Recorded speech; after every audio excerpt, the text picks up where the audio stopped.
अस्सलाम वालेकुम नाजरीन, अलिफ न्यूज़ में खुश आमदीद। उम्मीद की जाती है कि आज की ये वीडियो आपको पसंद आएगी।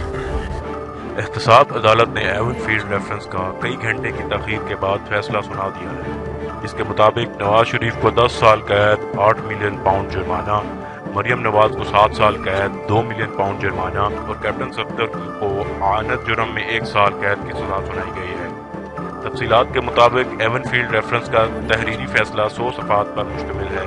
अदालत ने फैसले में एवन फील्ड फ्लैट्स बहक सरकार जब्त करने का हुक्म दे दिया है।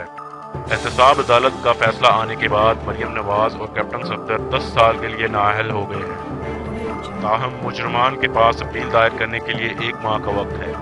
अदालती फैसले के बाद मीडिया से बात करते हुए नैब प्रोसिक्यूटर सरदार मुजफ्फर अब्बासी ने बताया कि नैब ऑर्डिनेंस में सजा के खिलाफ अपील के लिए 10 दिन रखे गए हैं। इसके लिए मुल्ज़मान को सजा के खिलाफ 10 दिन में अपील का हक है। अगर आपको ये वीडियो पसंद आए तो हमारा चैनल सब्सक्राइब करें, वीडियो शेयर करें, लाइक करें और कमेंट करें। शुक्रिया।